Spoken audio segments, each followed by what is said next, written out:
tous. Donc, pour cette conférence, on va évoquer donc, le programme CARE et comment Claranet et OnePoint s'organisent donc, dans le cadre de ce programme pour accompagner les différents établissements de santé. Donc, lors de cette conférence, il me manque juste la petite douchette. Merci. Donc, pour cette conférence, donc, du côté de Claranet, donc, Frédéric Bonnard, qui est directeur de programme, et Denis Correa, donc responsable de marché santé. Et du côté de OnePoint, donc Laurent Ruissen, qui intervient également donc, et qui accompagne également pour OnePoint le programme sur CARE, et donc Alexis Bouin donc, sur la partie cyber. Une stratégie nationale pour la e-santé qui va vous être présentée par Frédéric. Merci. Alors, la feuille de route du numérique en santé a été établie en 2023. Donc elle définit la stratégie en matière de e-santé pour les 5 années à venir. Elle a été déclinée dans la doctrine qui est plus opérationnelle pour guider les établissements et tout l'écosystème dans les chantiers à mener.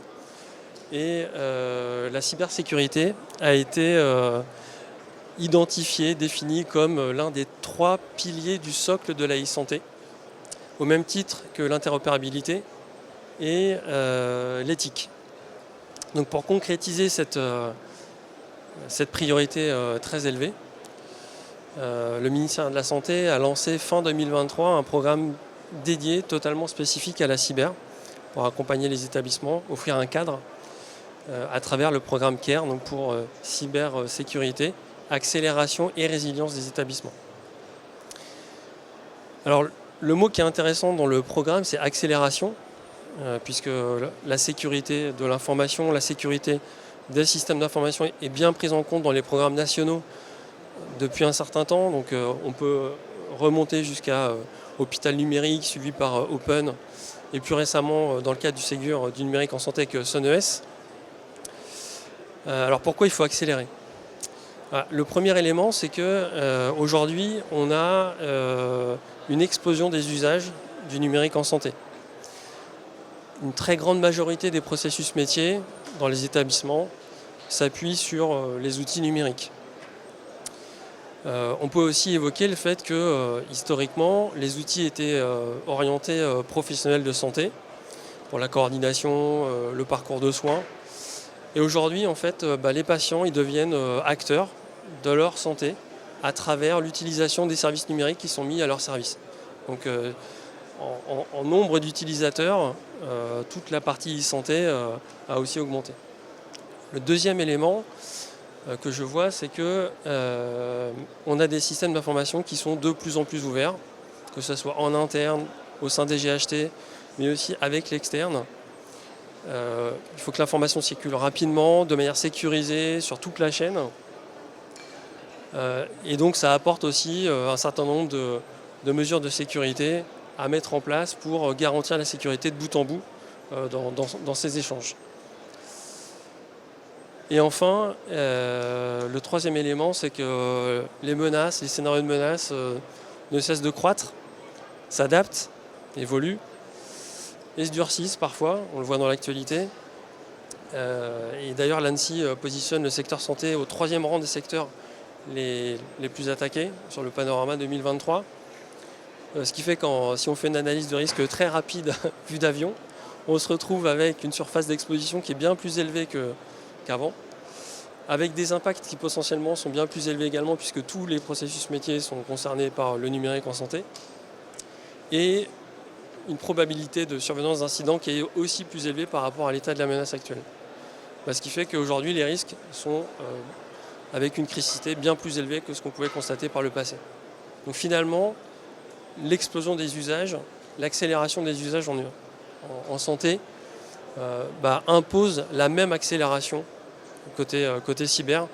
Donc il faut impérativement intégrer la gestion des risques numériques au sein des organisations de santé, dans tout l'écosystème, dès qu'on manipule des données de santé, des données personnelles, pour garantir la sécurité des données, des usages et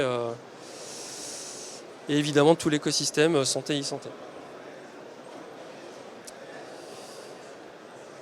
Alors le programme CARE, il fixe des objectifs relativement concrets. On le verra juste après, donc qui sont organisés selon 4 thématiques.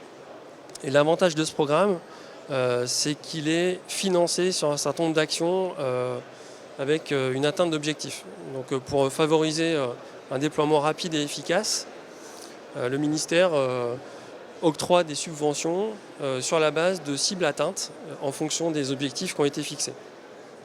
Donc aujourd'hui, ce programme il est piloté par la DNS et l'ANS. Il y a un échelon régional à travers les grades qui sont là pour appuyer la démarche et notamment fournir des services cyber, entre autres, dans leur catalogue à leurs adhérents. Et puis évidemment, ça doit être décliné dans l'ensemble des établissements de santé concernés. Donc, comme on l'évoquait juste avant, il y a 4 axes de travail.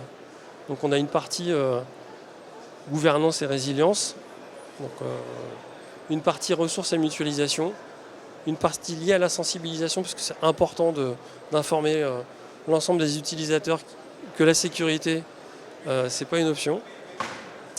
Et enfin, on se retrouve sur le 4e pilier qui est la sécurité opérationnelle et qui permet d'avoir des actions en déclinaison de la gouvernance, normalement, et qui vont venir mettre en place les mesures qui ont été choisies dans le cadre des différentes analyses de risques qui ont été menées sur les systèmes d'information.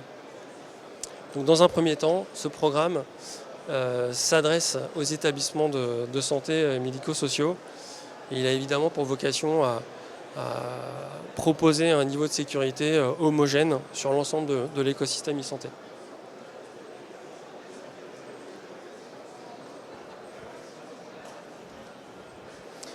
Alors dans le cadre de ce vaste programme, pour vous accompagner et pouvoir en fait exploiter des offres qui répondent finalement aux exigences de ce programme autour de la cybersécurité, donc Claranet et OnePoint se sont associés.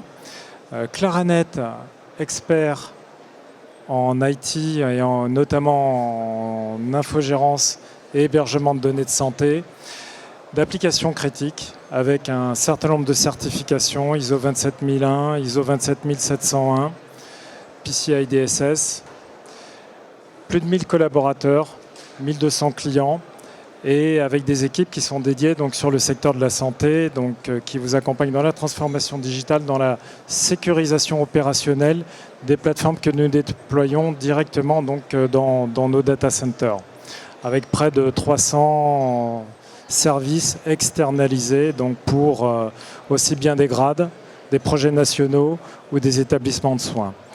OnePoint, partenaire également donc, avec près de 3000 collaborateurs, un expert notamment en consulting, dans l'analyse de vos besoins métiers, dans tout cet aspect également de cybersécurité avec des équipes qui sont compétentes aussi bien dans le métier, mais également dans cette expertise ici, et notamment à travers l'étude qui peut être faite bien en amont sur les aspects d'architecture, avec une forte empreinte R&D, une maîtrise également de l'ensemble de toutes les briques logicielles qu'on va retrouver dans les établissements de soins, de la gamme jusqu'au service RH, au DPI.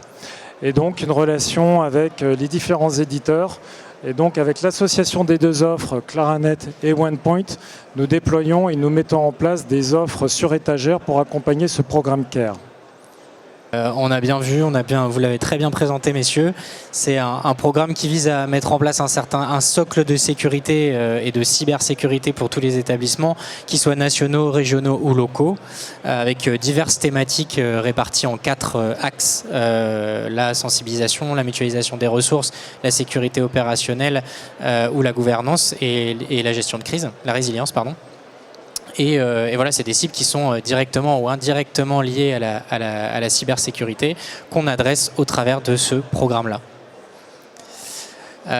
Donc voilà, je rappelle juste les quatre piliers du programme. Donc le premier, c'est celui qui est en haut à droite, c'est la gouvernance et la résilience. Donc c'est-à-dire comment on va être en mesure d'organiser la sécurité à l'échelle de l'établissement, quelles sont les parties prenantes qu'on va mobiliser, quels seront leurs rôles, leurs responsabilités, comment elles vont interagir avec d'autres établissements, avec des structures un petit peu plus nationales telles que le CERT Santé par exemple. Comment on va mettre en place une résilience à l'échelle de l'établissement. On va parler d'exercices de crise, de politique de continuité d'activité, de plan de continuité d'activité, de plan de reprise suite à un incident cyber. Donc comment on va s'assurer que d'un point de vue résilience, l'établissement soit prêt à subir une attaque informatique et que l'impact soit le plus réduit possible et qu'il puisse se remettre le plus rapidement. Le deuxième point, c'est les ressources et les mutualisations. Donc ça va être tout ce qui va avoir attrait à la mécanique d'appel d'offres, la mécanique de comment est-ce qu'on va être en mesure d'intégrer ce critère de cybersécurité à l'intérieur des appels d'offres qui sont faits par les établissements de santé, quels sont les critères qu'on va demander, quels sont les mécanismes de convergence, de mutualisation qu'on va être en mesure d'apporter pour l'établissement, des mutualisations technologiques, mutualisation de systèmes d'information. Et puis toute la partie ressources qui est cruciale, pas que sur le programme CARE, mais dans la cybersécurité en général. On a 15 000 postes vacants aujourd'hui en cybersécurité. On sait très bien que les établissements de santé font face à une pénurie de talents, une pénurie de ressources sur ces sujets de sécurité. Et donc il faut être en mesure de pallier au mieux à ces problématiques-là. Et de mettre en place des plans de structuration de ressources et de transfert de compétences. Le troisième point, c'est la sensibilisation. Sensibilisation des équipes de direction des établissements, sensibilisation des équipes opérationnelles, des soignants aussi. Donc les niveaux opérationnels et les niveaux décisionnels doivent être sensibilisés à ces thématiques de cybersécurité, aux menaces auxquelles elles doivent faire face. Et tous les scénarios types d'attaque. Donc ça, c'est également des choses qu'on est en capacité d'adresser. Claranet et OnePoint en partenariat et bien évidemment favoriser le partage d'informations, comment on va créer des canaux préférentiels de partage d'informations techniques, mais de partage aussi de retour d'expérience sur des attaques pour véritablement faire infuser cette culture de la cybersécurité, non pas juste à l'échelle de l'établissement de santé, mais également à l'échelle de la totalité des acteurs de l'écosystème. Et le quatrième point, c'est la sécurité opérationnelle. Donc là, on est vraiment sur l'aspect dur, technologique et procédural aussi, bien évidemment, de la cybersécurité. Donc comment on va pouvoir s'outiller, comment on va mettre en place de l'architecture, comment on va mettre en place des capacités de détection avancée d'attaque, des solutions, des services de sécurité qui vont nous permettre de mieux détecter les attaques et de offrir une réponse qui soit la plus rapide possible.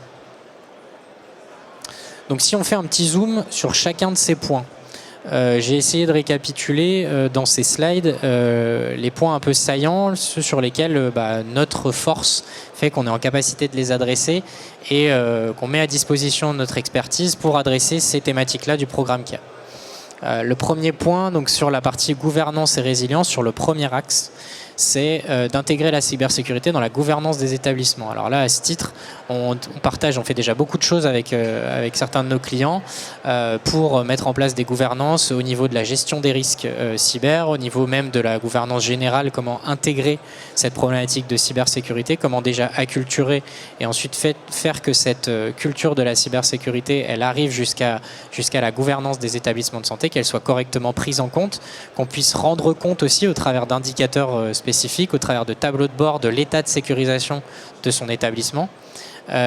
Évidemment faire que, voilà, comme je disais tout à l'heure, cette culture de la cybersécurité s'infuse auprès de l'écosystème au travers d'animations de sessions de travail et d'ateliers prospectifs sur la menace. Ça, c'est des choses qu'on fait déjà pour nos clients, qu'on est en capacité de faire dans le cadre du programme CARE. Le deuxième point, c'est tout ce qui va avoir trait à la résilience, donc la capacité de réaction face à la menace. Ici, on va parler principalement de deux sujets, je dirais. tout ce qui va avoir attrait à la continuité d'activité, à la reprise d'activité, donc toute la résilience, la partie gestion de crise et la partie gestion des incidents. Donc on va être en mesure, et on l'a déjà fait, on fait déjà pour certains de nos clients, notamment par exemple dans le cadre du HDS qui demande aussi, qui est un référentiel qui demande là encore ces éléments-là, de mettre en place des PCA, des PRA, de créer des exercices de crise spécifiques, sachant que ces exercices de crise-là suivent des canevas ou des templates qui sont déjà préparés par l'ANS, c'est les fameux kits d'exercices de crise avec différents niveaux. Donc ça, on est en capacité de les jouer, de les préparer avec les équipes des établissements de santé et de les tester. Et puis, bien évidemment, tout ce qui va être la définition de procédures de gestion des incidents en cybersécurité, où là, on est en capacité de véritablement apporter une valeur ajoutée dans la capacité des équipes à gérer la crise au moment où elle survient, à correctement savoir réagir et surtout à capitaliser dessus par la suite pour éviter qu'elle se reproduise. Le dernier point sur lequel on est en capacité d'accompagner les établissements sur ce premier axe, c'est la partie démarche d'auto-évaluation. Alors ça, on fait déjà cette partie d'auto-évaluation basée sur des référentiels qu'on connaît très bien, qui sont l'ISO 27001, qui peuvent être le HDS, qui est grossièrement, même si je ne devrais pas le dire, mais un dérivé de l'ISO 27001 sur un grand nombre de mesures. Et puis pour le futur NIS 2, auquel qui est une directive européenne qui est en train d'être transcrite à l'échelon national et qui est en train d'arriver dans le paysage et dans le viseur des établissements de santé. Donc on adresse ces sujets-là, sachant que ces réglementations-là se recoupent beaucoup, on les adresse, on est en capacité d'accompagner les établissements sur ces sujets de diagnostic de maturité de manière très rapide, ce qu'on appelle des diagnostics flash.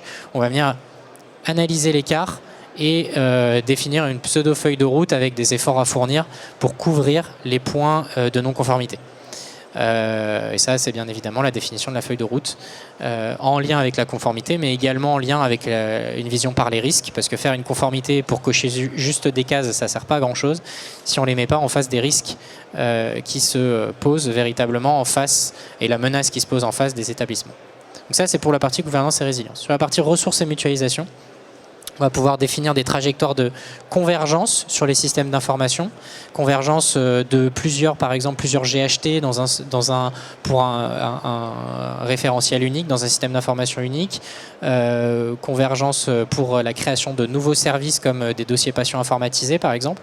Ça, on va pouvoir être en mesure de définir ces stratégies, de les définir de bout en bout avec nos partenaires bien évidemment, depuis la phase de conception jusqu'à la phase de création véritablement du système et d'exploitation.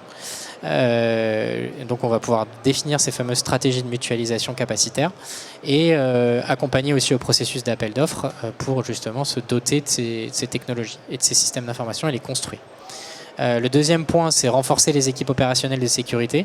Je disais tout à l'heure que le maillon faible aujourd'hui, c'est l'humain, mais c'est pas forcément que l'humain qui est derrière son clavier, c'est toutes les équipes finalement qui gèrent la sécurité, qui sont aujourd'hui en très forte tension et pas que sur les établissements de santé.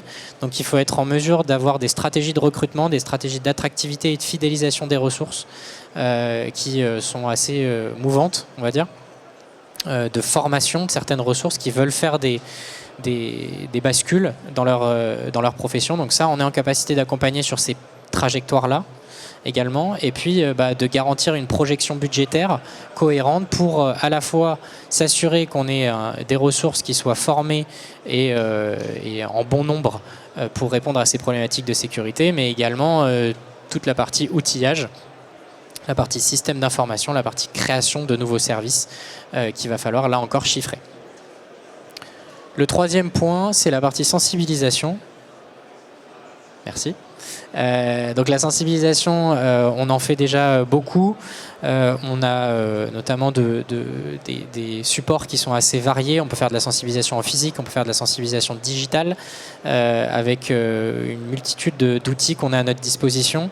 Le but étant de rendre la chose la plus agréable, la plus pédagogique. On a d'ailleurs des experts en animation, en pédagogie qui viennent intégrer ces offres qu'on fait pour pour différents établissements ou même pour d'autres acteurs, pour justement rendre les sessions de formation, les sessions de sensibilisation les plus ludiques possibles, les moins ennuyeuses possibles aussi.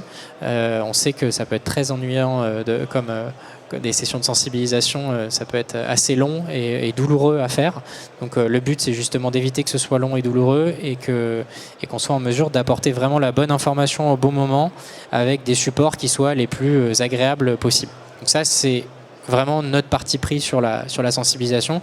Il y a beaucoup de monde qui fait de la sensibilisation aujourd'hui. Faire de la sensibilisation de manière différente, c'est aussi dans notre ADN et c'est pour ça qu'on a toute une panoplie d'experts qui sont là, des experts techniques pour véritablement faire des scénarios, parler de ces scénarios de menaces, mais aussi des experts en UX, en User Experience, ou en pédagogie ou en communication qui vont venir rendre la chose plus digeste. Animation d'écosystèmes et de communautés de RSSI, c'est des choses qu'on fait pour d'autres typologies d'acteurs sur d'autres domaines, dans le secteur public entre autres. On vient leur proposer des veilles contextualisées, on vient leur proposer de travailler sur des sujets de fond, des ateliers prospectifs là encore, on vient leur faire des masterclass sur certains sujets, la gestion des identités et des accès en est une. L'industrialisation de leur processus de cybersécurité en est une autre. Les questions qui se posent relatives à l'évolution quantique, à l'intelligence artificielle dans le milieu de la cybersécurité peuvent être d'autres sujets qu'on est en capacité d'adresser. Donc voilà, on est en capacité d'adresser ces sujets-là de manière très opérationnelle, mais aussi technique et prospective. Et le dernier point, c'est la sensibilisation du personnel, où là, on va faire véritablement des programmes de sensibilisation très poussés, avec différentes typologies d'acteurs, des programmes de sensibilisation pour les acteurs plus techniques, type administrateurs de système, des programmes de sensibilisation pour les agents ou les soignants, qui ne vont pas du tout avoir les mêmes problématiques. Donc on est en mesure d'analyser les parcours métiers, proposer, regarder l'adhérence du parcours métier avec le système d'information et proposer des sessions de sensibilisation qui soient au juste besoin par rapport à ces populations-là. Le dernier point, c'est la sécurité opérationnelle, où là, il y a un petit peu plus de choses à dire, notamment sur la partie des annuaires, donc identifier et maîtriser le risque d'exposition et sécuriser les annuaires.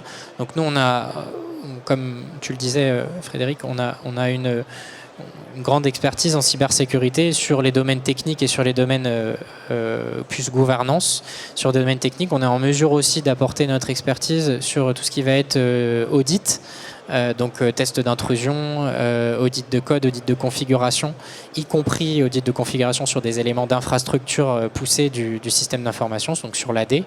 On peut faire des campagnes d'OSINT, on appelle OSINT, c'est l'Open Source Intelligence. On va essayer de comprendre quelle est l'empreinte ouverte, en source ouverte, donc sur Internet et sur d'autres vecteurs de l'établissement ou de la société, pour venir identifier quels sont ses points faibles et illustrer tout ça au travers d'exercices de campagnes de phishing, par exemple, donc d'hameçonnage.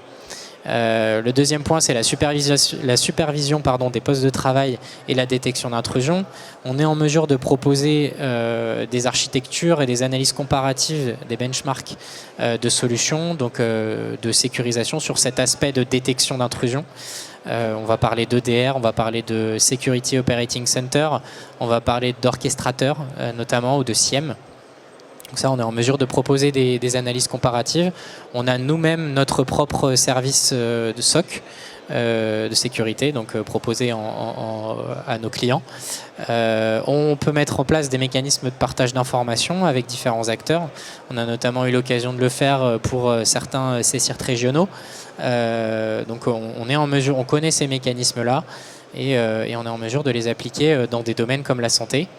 Et puis, bien évidemment, je le disais, la proposition de services managés comme le SOC ou les services d'intelligence sur la menace. Sécurisation des accès au SI depuis l'extérieur. Donc là, on va parler véritablement de points d'entrée qu'on appelle les attaques par supply chain ou chaîne d'approvisionnement. Comment on s'assure que notre établissement de santé est protégé contre ces attaques par la chaîne d'approvisionnement. On a beaucoup de tiers qui se connectent au système d'information. Il faut être en mesure d'évaluer leur impact si jamais eux sont compromis pour ensuite toucher l'établissement de santé par la suite. Donc ça, on le fait déjà pour une multitude d'acteurs dans le cadre d'autres référentiels comme par exemple pour le secteur bancaire, il y a un référentiel qui s'appelle la DORA qui met véritablement l'appui, le focus sur cette partie analyse des prestataires. Donc on le fait déjà pour certains de nos clients. Donc au travers d'audits de maturité, au travers de analyse de risque aussi relatif aux prestataires, aux fournisseurs de services, et on vient évidemment conseiller nos clients dans la refonte des clauses contractuelles qui peuvent être mises en place avec leurs fournisseurs. Le point très important aussi du programme CARE, c'est la capacité à reconstituer les services critiques en cas d'incident. Donc là, on parle de reconstruction du système d'information, très proche de la partie résilience, PCA, PRA. Néanmoins, là, on est vraiment dans le dur de la reconstruction du SI, c'est-à-dire si le SI tombe, comment on le reconstruit progressivement. Donc on parle de logique de backbone, priorisation des assets, quels sont les actifs numériques qu'on va prioriser dans la reconstruction, quels sont les qu'est-ce qu'on va mettre en place sur la partie sauvegarde. Et là, peut-être que tu pourras compléter, Frédéric, sur la partie sauvegarde, puisque tu as sans doute des choses à dire là-dessus.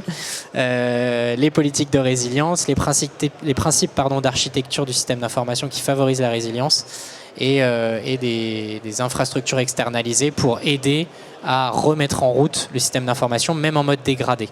Voilà.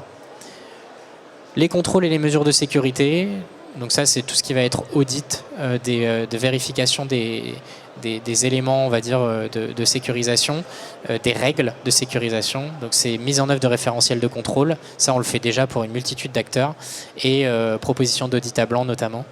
Et enfin, limiter l'usurpation d'identité conformément à la politique générale de SSI de la santé. Donc là, on est en capacité de faire des analyses d'écart sur cet aspect d'usurpation d'identité, donc plutôt sur la partie gestion des identités et des accès, et mettre en place des stratégies véritablement poussées et outillées de bout en bout depuis la conception jusqu'à l'outillage sur la gestion des identités et des accès, et la gestion des identités et des accès privilégiés. Très important. Est-ce que tu veux rajouter quelque chose sur la partie externalisation de sauvegarde, Frédéric ? Rapidement, je crois que tu as bien balayé le scope des prestations que le groupement peut proposer. Sur la sauvegarde et la continuité, donc on est en mesure de proposer, notamment avec le groupement, une analyse assez fine des besoins de continuité, notamment, pour établir la bonne stratégie, le bon plan de continuité et de reprise d'activité. Et de ça, en fait, on en a sorti deux offres. Une sur la partie sauvegarde externalisée, qui permet aux établissements de mettre à l'abri une copie de secours de leur sauvegarde si jamais un incident majeur était survenu et que l'intégrité des sauvegardes malheureusement était altérée. Donc là, on aurait un premier niveau de sécurisation pour la reconstruction, ce qui permettrait d'enchaîner derrière sur la partie reprise. Et sur la partie reprise, on a également une offre qui permet d'imaginer. Alors, c'est un travail qui est élaboré avec l'ensemble de l'écosystème de l'établissement, puisqu'il y a une forte empreinte éditeur qu'il faut prendre en compte, en termes de compatibilité technologie notamment. Mais une fois qu'on a fait les choix et qu'on a designé, on peut effectivement venir héberger de manière externalisée le plan de reprise qui permettra de répondre à la crise majeure le jour où le SI ne serait plus en capacité de délivrer le service attendu et qu'il faudrait repartir sur un SI à minima de secours. Je crois que c'est le dernier slide, si je ne dis pas de bêtises. Je pense que vous l'aurez compris, donc le groupement est capable d'adresser le scope complet sur les 4 axes du programme CARE, de la partie conseil jusqu'à la partie mise en œuvre opérationnelle, infogérance, MCO, MCS en 24/7. Donc ça, c'est la force du groupement. Donc si vous avez des questions, n'hésitez pas, sollicitez-nous et on vous répondra avec plaisir. J'en profite peut-être, c'est le mot de la fin du salon. Je voulais remercier toutes les équipes, tous les intervenants qui ont préparé, contribué, participé, animé les conférences, des conférences de qualité. Donc merci à tous pour les équipes OnePoint et les équipes Claranet.